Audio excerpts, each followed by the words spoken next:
William Field. I'm 16. I'm 5'2", eyes are blue. And as a kid, I grew up in Tremorfa, went to Willows High School, Baden Powell. As kids, we play in the streets. We play Indians, cowboys, pirates.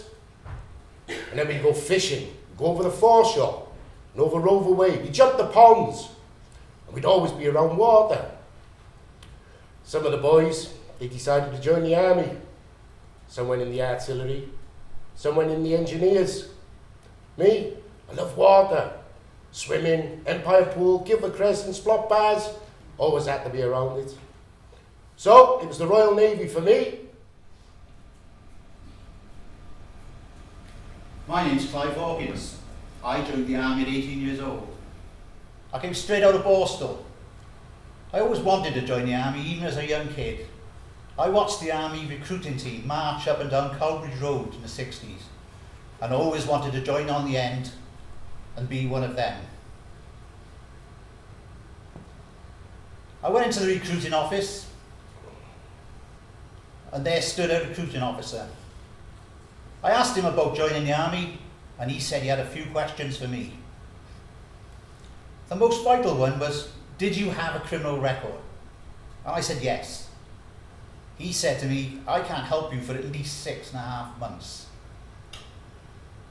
So I turned around and went off and wandered around the block, thinking, what can I do now? In 6 months' time, I'll be back in Borstal. So I thought to myself, he didn't look all that bright. So back in I went for another go. Same bloke, same questions, different answers. Of course I wasn't a criminal. Signed a paper, in the army in 2 weeks' time, off to training. I'd arrived. I was in. Demarches to the quartermasters. Left turn, arms out. And then it began. Their great big plastic oilskin first. Followed by 2 pairs of number 8 trousers, 2 number 8 shirts, a woolly pulley, a mug, a respirator, a sewing machine. I'd be a 5'2", I couldn't even see over the top. We were now boys amongst men. I am D169638 left field, Royal Navy, and proud. I am and always will be 2436 8045 Hawkins.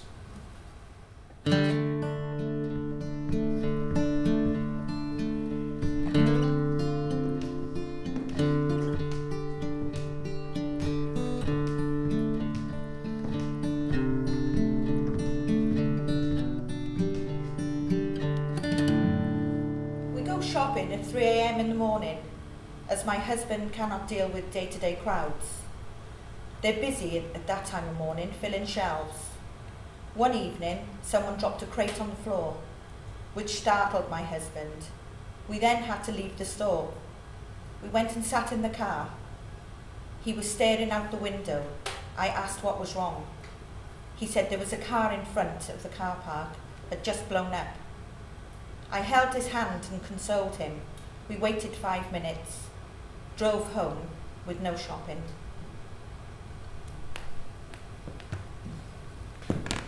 Yes, he did have blonde hair. He still got eyes of blue, wicked smile, but always up to mischief. One night we were playing cards with his mum, Dot and Bill. She said, I think I'll go and check on the children. He'd already had his bath and been put to bed. We heard an almighty shriek, so we all ran upstairs to see what was wrong. William had decided to investigate a chimney and got covered in soot. He then got back in bed and pretended to be asleep. William joined the Navy. When William was just discharged from the Navy, he came out a different man. He looked the same. He wasn't the same. He had changed. And even I, who thought I knew him, didn't know this man anymore.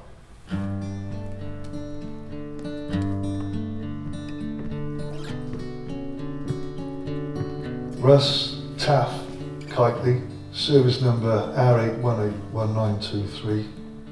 Lawrence Stephen Knowles, Charlie 8180845. My name's Peter Pearce, 24385105. John Crudden, 24584489. My name is Linda. I've been married to John for 31 years. My signing on day was the day that I knew that I was becoming part of something that was way, way bigger than me. Had the Astra through the clouds up to the skies. I mean, that's how I felt. I was on cloud 9. And so did another 30-odd Welshmen that day. Our mums and dads and girlfriends and boyfriends in some cases were crying into their sort of handkerchiefs and hugging and what have you, but all that was on these guys' minds was, let's get on that train, let's go.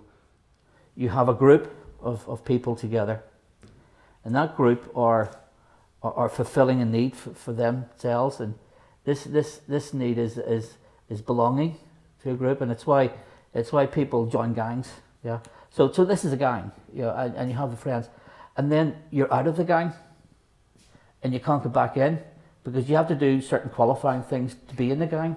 You have to wear the gang colours and the gang hat, yeah, and so you belong, and then suddenly you don't belong. And the only time you can belong is when you can wear your medals and wear a beret and Remembrance Parade. I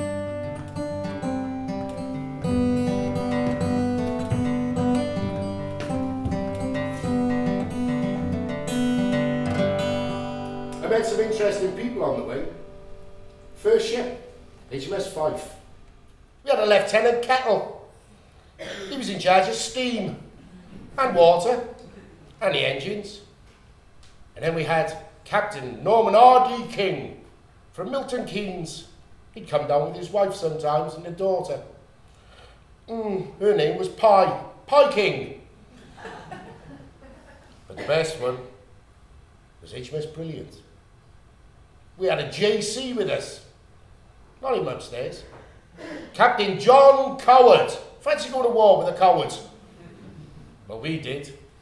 I remember he sent me ashore once to get some cut flowers for the table. Off I went. Through the gate. Well, there was no local shops then. No garages to get flowers. So, couldn't find any. So I went for lunch. I went in the Green Shutters. We're outside Portland.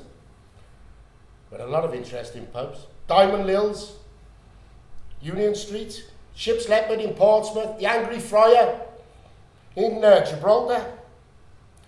But I had a guardian angel. She was my Auntie Marilyn.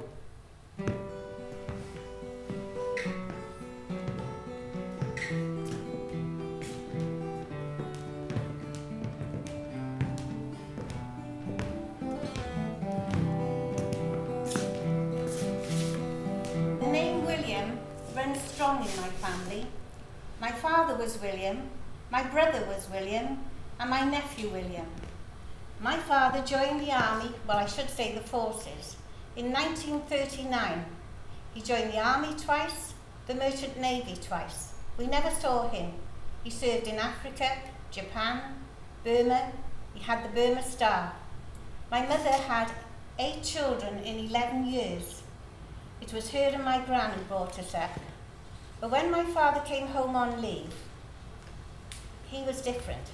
He was fine for the first 3 days. But when his money ran out, it was look out. My father had 2 lives, one for his family and one for the services. He didn't settle in Civvy Street at all.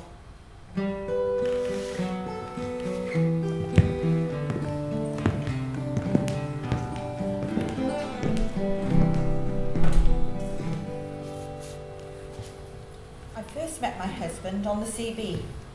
He was known as Slum Dweller, I was Helena Rigby. We hit it off straight away. He was known for entertaining and making curries. Also going to wedding parties, engagement parties, and having fun. They all thought he was a hired comedian. If I could have footage of all those happy times that we spent together those days, and give him a tablet today to take him back, I would. We've been together 30 years now, and the only thing to come between us in bed is PTSD. I went to Northern Ireland first of all in 1982. It was called the Bobby Sands Tour. It was called the Bobby Sands Tour because Bobby Sands, an IRA terrorist, had decided to starve himself to death to try and get his own way. The whole of West Belfast was out rioting, smashing and burning things, attacking anything dressed in green. There were shootings, bombings, petrol bombings, blast bombs, hijacking of vehicles. I was in a 2-vehicle patrol that went through Stewartstown Road in West Belfast. We were ambushed by about 2,000 people. They put a beer barrel under the first vehicle to stop it going. And then they set fire to the 2 vehicles by throwing petrol bombs on top unlit, letting the petrol seep through inside, and then putting a lit one on top to set them off like a barbecue. We didn't know whether they were trying to burn us alive or to force us out the back. We took gunfire on the side of our vehicle and 1 round over the driver's head. We went back again in '84. This was a relatively quiet tour. I thought everything had gone fine until about 2 days before I left, when a bomb went off on the Falls Road. It injured 4 people, one of them a very close friend. Whilst he was lying on the floor, screaming in agony and bleeding profusely, we had to fight with the crowd who were trying to dance in his blood and scream like party animals. I left there in 1984. I ended up in hospital. I had had various medications, but a psychiatrist had mixed 2 that should never have been mixed. It caused me to be paralysed from the chest to my toes. I had liver and kidney failure. I was totally delirious. I didn't know who I was or anybody else was. I didn't know where I was. They catheterised me, and I stayed there for 5.5 horrible weeks, envisaging nightmares and not knowing reality from nightmares. If it wasn't for my wife Glenys looking over me, I would be dead. The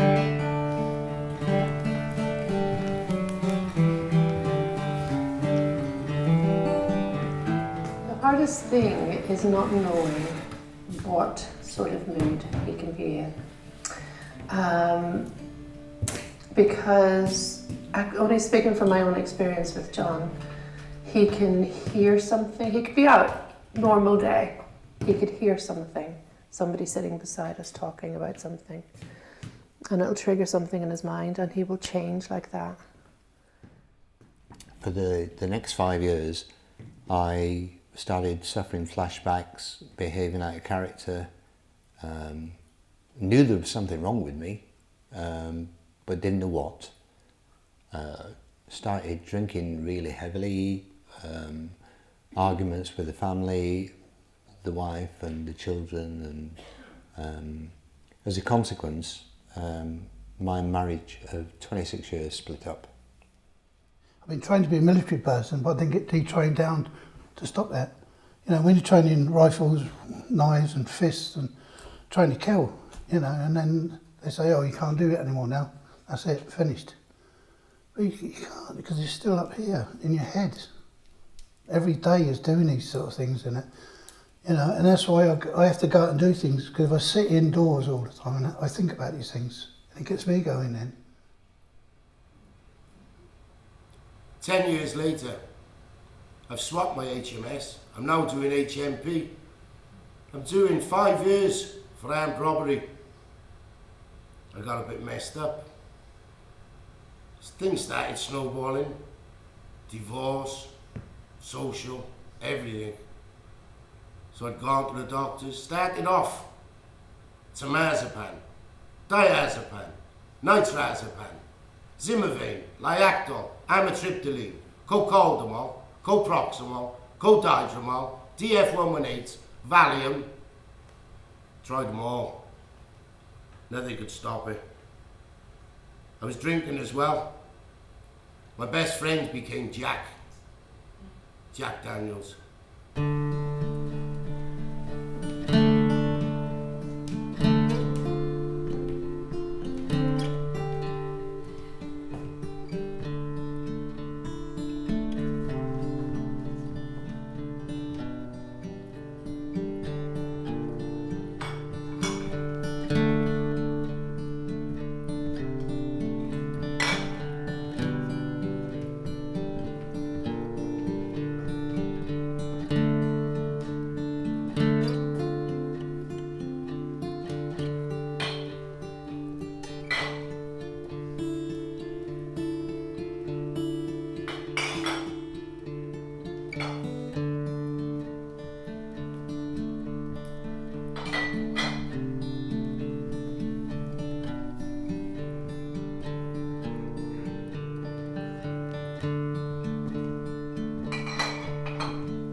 2.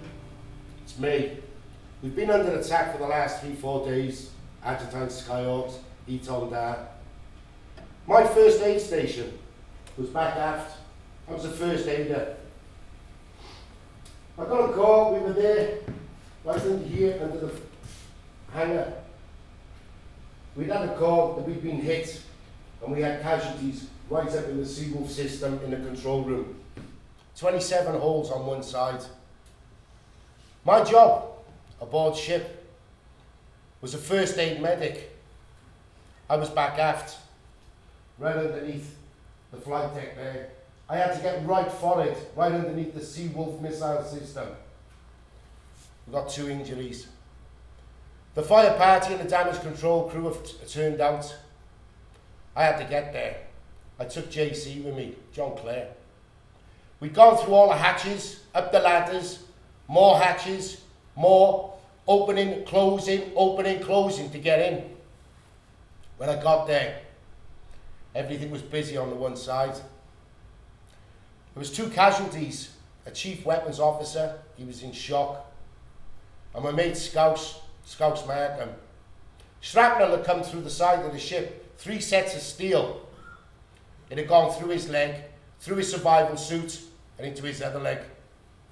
It came over the tannoy again to take cover.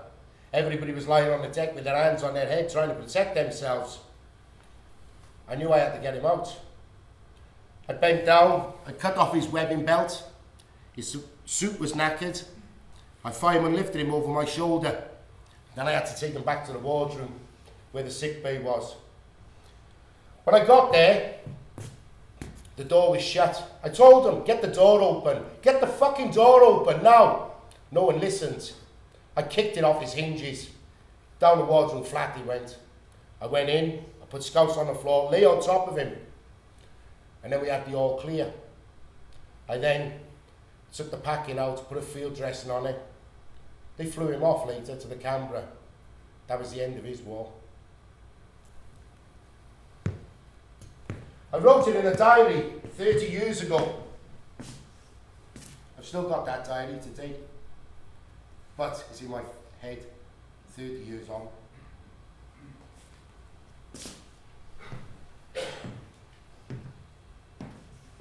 The reason I painted such graphic and numerous paintings was as issues bothered me or came to my head and I couldn't get rid of them, I had trouble expressing myself. There was no one to talk to, no one that would understand me.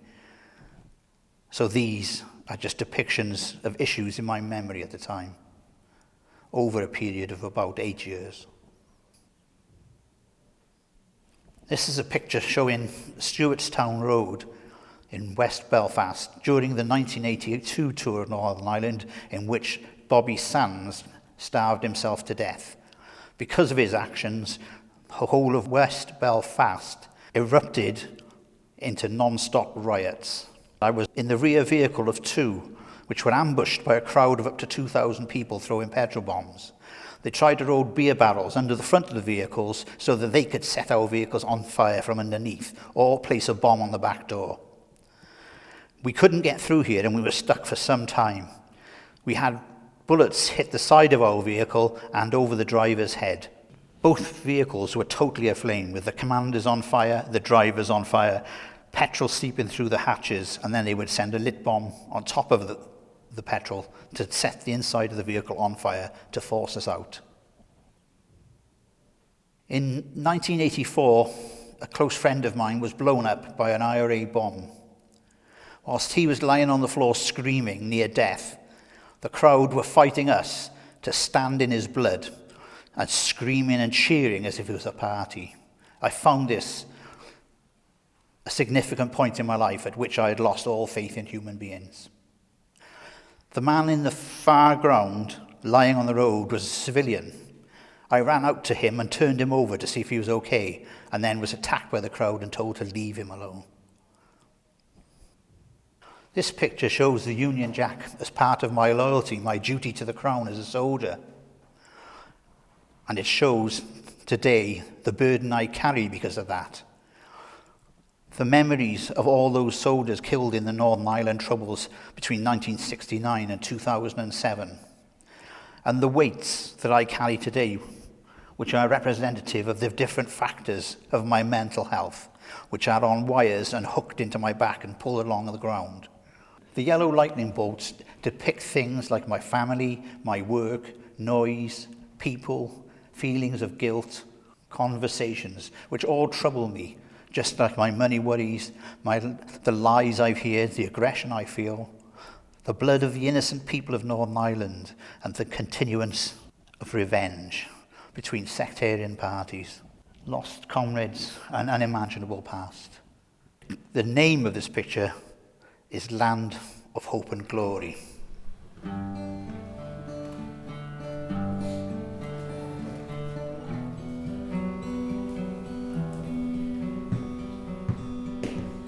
I've been trying to make an appointment at my doctor's. Usual shit.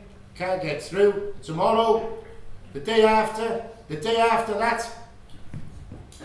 And even then, when you do get there, it's normally a bloody locum anyway. I haven't seen my doctor for over 2 years.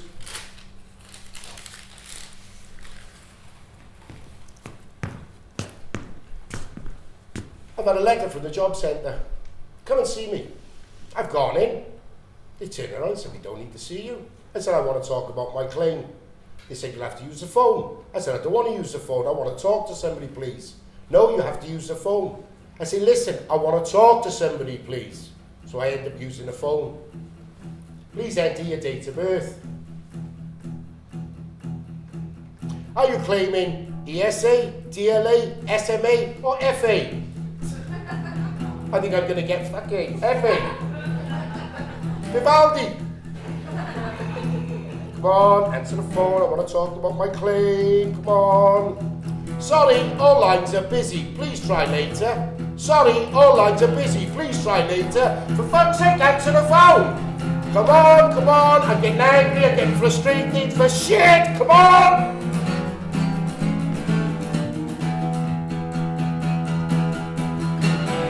I finally went to see a psychiatrist in about 1988, 1989.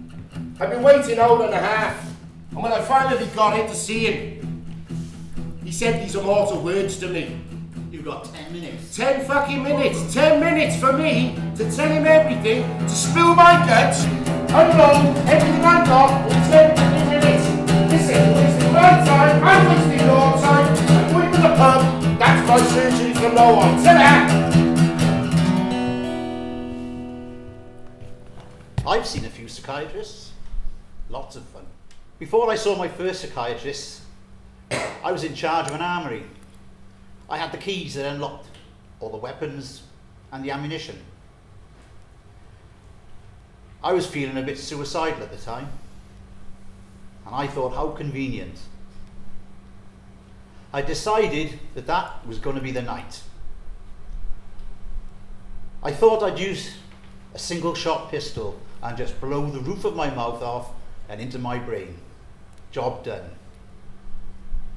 The trouble is, even though my head's big, some people miss and end up in wheelchairs and things. And the state I'm in, I don't need any more. So I thought I'd use a machine gun, because in the past they have said that even when you're dead you can still get off 2 rounds, maybe 3. But I thought that would blow the front of my face off. That wouldn't be too pleasant or fair to my wife, would it? So I gave it a miss. I saw the psychiatrist the following morning, and guess what? 10 minutes. I said to him, 9 years in the army and 15 years of PTSD, I don't know you from Adam, so how the hell am I going to tell you all my problems in 10 minutes? Then he came to a grand conclusion. There's nothing wrong with you, go away. So off home I went, cured. My union rep came to see me, and she said, as she works with PTSD, there's no doubt in her mind that I had PTSD, so she sent me back. Same room, same bloke, same 10 minutes. He came up with another conclusion.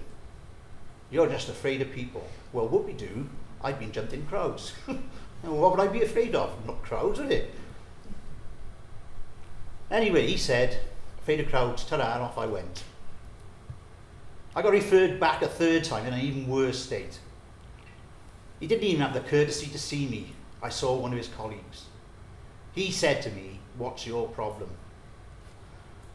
I said, I think I've become psychotic. He said, how do you arrive at that? I said, because I have these feelings, very strong feelings, that I want to kill people, and in particular my family. I said, I'd like your help. Wisdom spoke. You can't be violent, just got PTSD.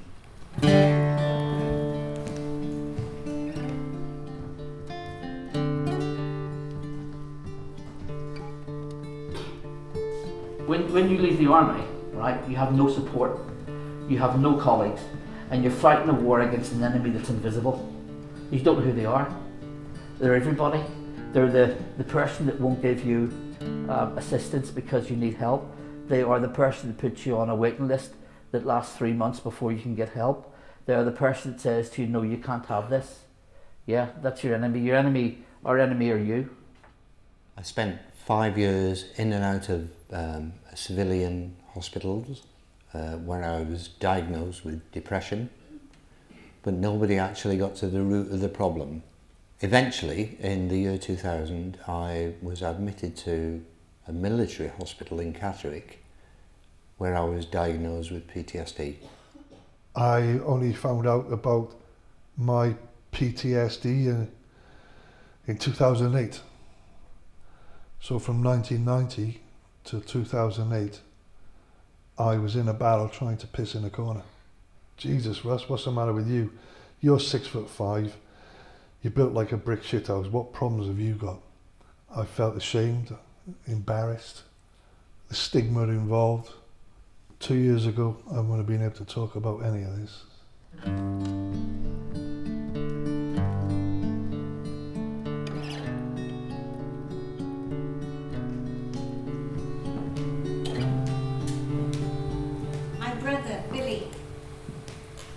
Billy lived with me for a few years before he joined the army. He loved the army. He travelled to Hong Kong, Singapore, got married, went to Germany with his family, settled, and then a change came. He came home to Wales to be posted to Northern Ireland. He didn't go just once, he went 3 times. The first time it was fine. The second time, the tension was building. And the third time, it was terrible. Billy used to ring me late at night, and I didn't know if he was drunk or he was depressed. But he said, I'm getting ill. And I said to my husband, Terry, he's not right. So my husband purchased him out of the army. He came home. Billy became ill a few years later. This time the phone calls came from Valinda Hospital. My brother had bone cancer. Please will you come up to the Valinda and calm your brother down? He's causing World War III here and upsetting all the patients. Billy was on morphine for bone cancer. He was hallucinating, having nightmares. It wasn't easy for him. And he died just after he was 50, on his 50th birthday.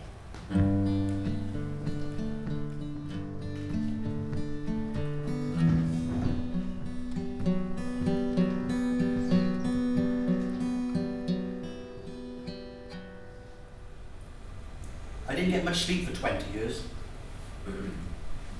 2 hours a night if I was lucky. I was sick of being awake. Even that was depressing. The days were too long and the nights were even longer.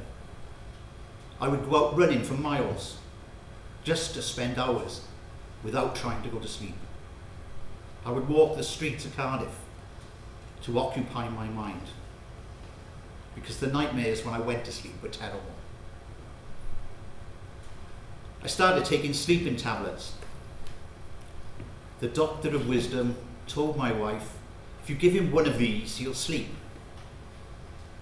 If you give him 2, ring accident and emergency, because he may go into a coma. You must be joking.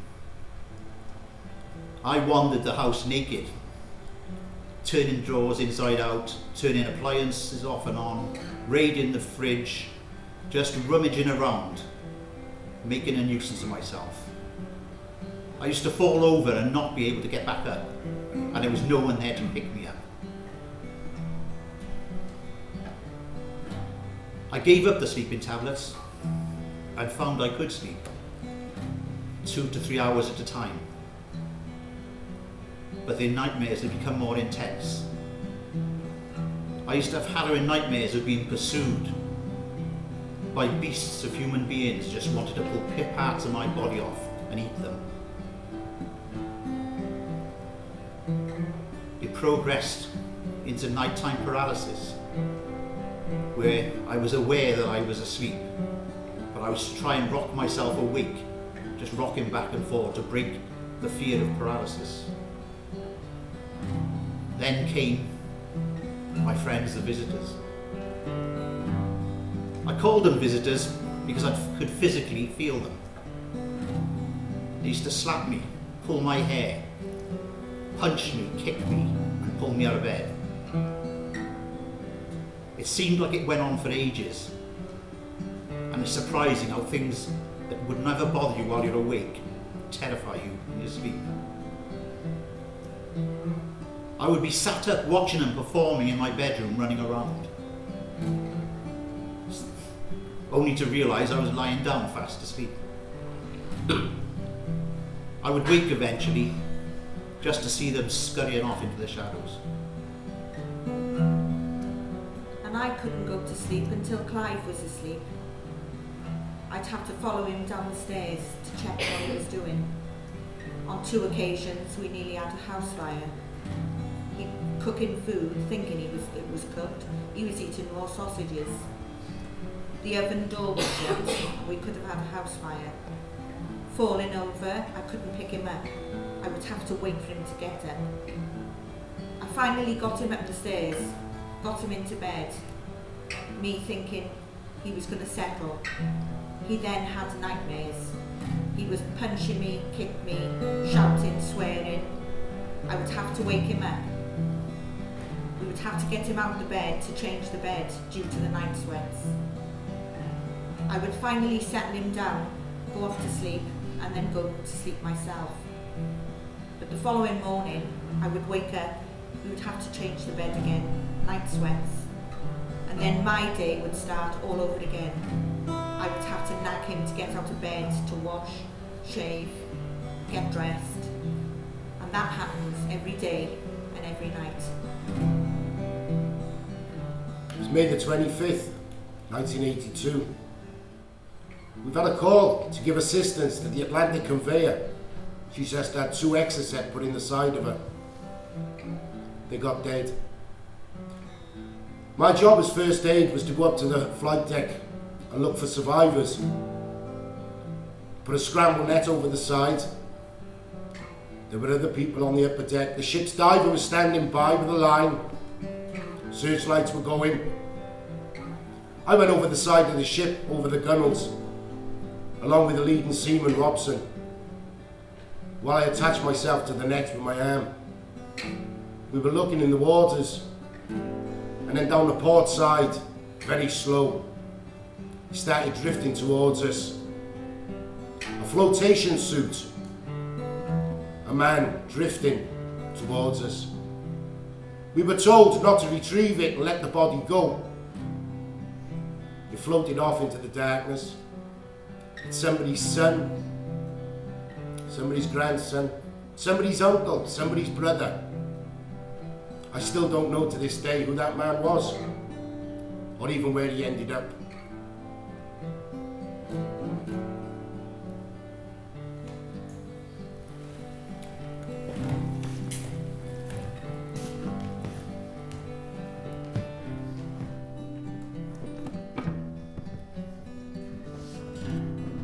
I can usually tell when his face sort of falls that something has clicked. and he'll change and he'll say, I want to go home. It doesn't matter what we're doing, who we're with, we just have to leave, we have to go. Each day is different for me. You know, I can get up in the morning, feel fine, and then I can walk outside and I'll smell something like diesel, petrol, or see something, and it reminds me back of when I was over there. Another time, a very morbid time, another time was we reacted to a bomb that had gone off, and there was casualties all over the place. Now our military training is, as soon as you go in there, you take control. And if you see a wounded person, it doesn't matter what they're like. You don't say, well, you lost a leg there. You know, you say, it's okay, help's on its way, you'll be okay. It's not for you to make any decisions. That person could be minutes from dying, but at least you're comforting them. We debussed from the wagon. There was bodies and arms and legs all over the place, and we were in total shock, but we had to work on. One guy lifted a head, decapitated, and said, it's okay, you'll be all right. Right? Now you can imagine how much shock he must have been in. What did we do? We stopped, took a breath, and laughed, because it was funny. And we called him, his nickname from then on was Yorick. So that's and I am sure a lot of the ex-servicemen can relate to. The one thing that you can't say is snap out of it.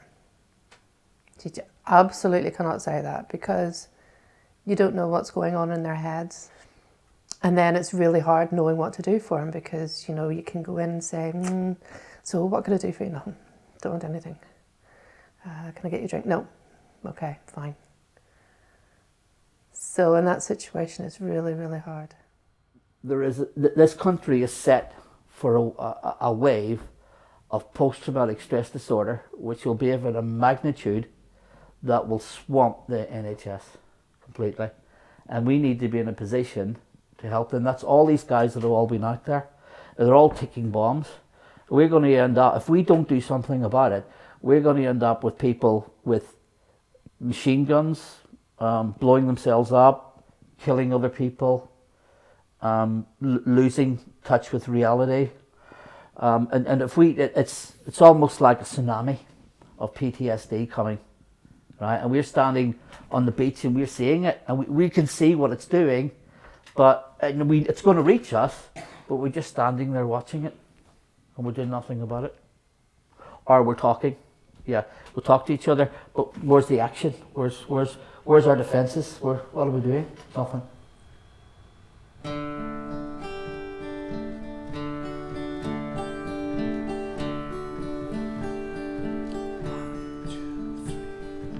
How can I go forward when I don't know which way I'm facing? How can I go forward when I don't know which way to turn?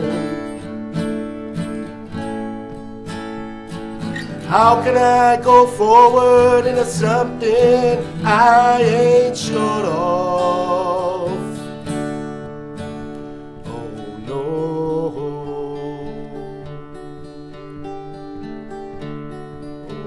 Oh no. How can I have feelings when I don't know if it's a feeling? How can I have feelings when I just don't know how to feel? How can I have feelings when my feelings have always been denied?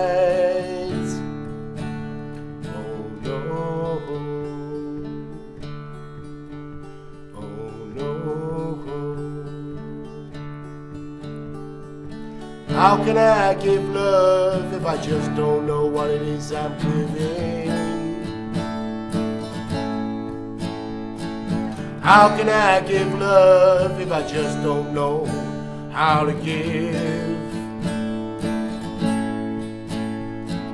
How can I give love when love is something I ain't never had?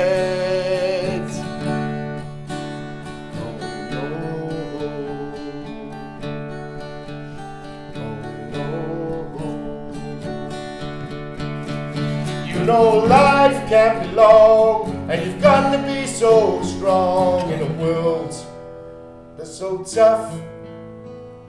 Sometimes I feel I've had enough.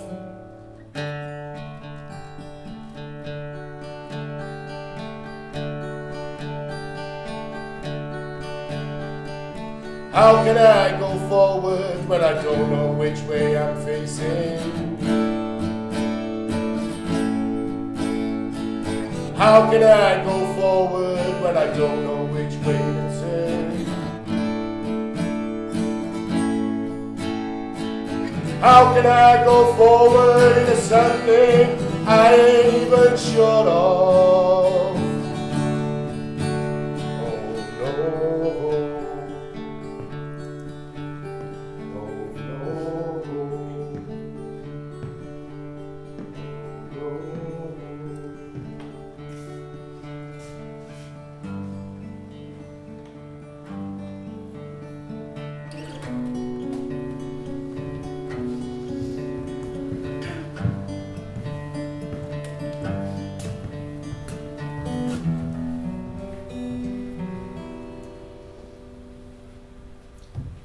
I left the Navy 12 months later.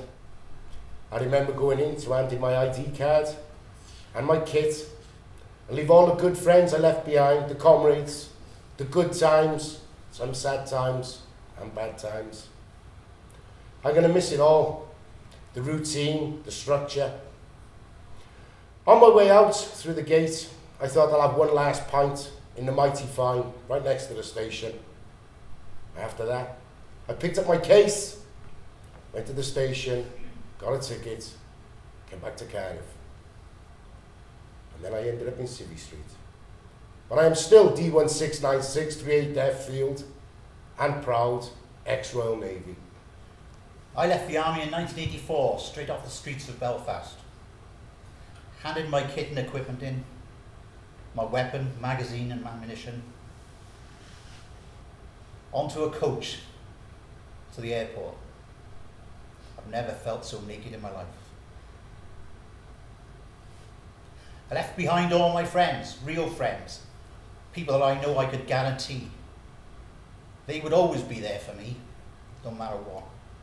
I could still pick up the phone now, 200s, and I know that they would come if I needed help. I'll miss the army. I will miss the comradeship. I am now, and I always will be, 2436 8045 Hawkins.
It is an overwhelming experience. The emotions as you walk up the steps kind of take your breath away. You step out onto that parallel with the walls surrounding you, and you just know that you're in a very special place. When I've seen the names of my friends on the walls up there, It's a way of almost regaining contact with them. To touch the letters that have been carved into that stone is almost like being able to shake their hands, pat them on the back. It means a hell of a lot to bridge that gap that had been missing for so many years. Even though you got the name, rank and number perhaps of the person on the wall, what it doesn't show you is the family, the friends, the comrades who are still suffering in so many different ways. So many guys who I know are so proud, and girls are so proud to have served and would go back and do it all again, yet they're suffering to this day.